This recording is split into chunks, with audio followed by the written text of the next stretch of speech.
तर हा व्हिडिओ ना एकादशीच्या दिवशीचा आहे. छान सकाळी देवपूजा वगैरे करून घेतली, छान असं प्रसन्नही वाटत होतं.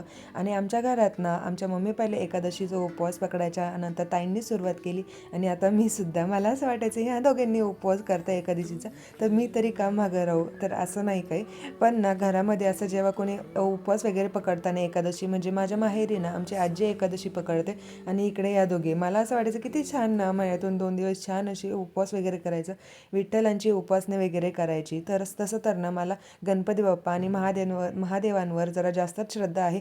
पण आता सध्या ना विठ्ठलांवर, रुक्मिणी देवीवर, परत जे आपले संत लोक आहेत, तुकाराम महाराज, ज्ञानेश्वर महाराज, मुक्ताई वगैरे, तर त्यांची कथा जाणून घ्यायला सुद्धा मला इतकं जास्त चांगलं वाटतं ना, म्हणजे सगळं काही आपल्याला माहितीसुद्धा होतं आहे. आणि खरं तर ना मी अगोदर चतुर्थी वगैरे पकडायचे लग्नाच्या आधी, पण माझ्याकडनं ती तुटून जायची. म्हणजे असं वाटायला लागलं की उगाचच असं अपमान केल्यासारखं होतं आहे, म्हणून मी तर चतुर्थीला काहीतरी थोडंफार गोड बनवते, पण उपवास वगैरे काय पकडत नाही. पण हा एकादशीचा उपवास मात्र ना माझ्या एकदम लक्षात राहतो. बरोबर माझं कॅलेंडरवर लक्ष राहतं की कधी एकादश आहे कधी नाही. आणि एकदा पण आत्तापर्यंत एकादश काय मोडलेली नाही.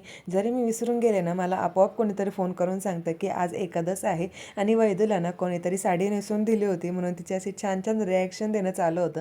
तिला बोललं ना की लाजून दाखव, ती इतकी छान लाजून दाखवत होती ना, आम्ही इतके हसवत होतो तिला बघून. त्याच्यानंतर जेवण वगैरे करून घेतले, मस्तपैकी झिरकं बनवलं होतं, भगर बनवली होती, परत रताळे वगैरे बनवले होते. आता रताळे काय मला एवढे काही खास आवडत नाही, पण भगर मात्र आवडते. आणि साबुदाणा तर मी मात्र क्वचितच खात असते, कारण साबुदाणा जास्त खाल्ला नाही की त्रासही होतो. भगरीने आपलं कसं मस्त हलकं फुलकं राहून जातं. मस्तपैकी जेवण वगैरे करून घेतलं आणि संध्याकाळच्या वेळेला म्हणजे जेवण झालं ना, आम्हाला थोडंसं बाहेर जायचं होतं. आणि ही जी पर्स आहे ना, ती भरपूर वर्षापासून बिचारी ड्रॉवरमध्ये पडली होती. म्हटलं चला ती घ्यावा. उन्हाळ्यामधली पहिली आईस्क्रीम खाऊन, आईस्क्रीम नाही कुल्फी खाऊन असं संपला आजचा दिवस. चला तर भेटूयात पुढच्या व्लॉगमध्ये. तोपर्यंत रामकृष्ण हरी, जय गणेश.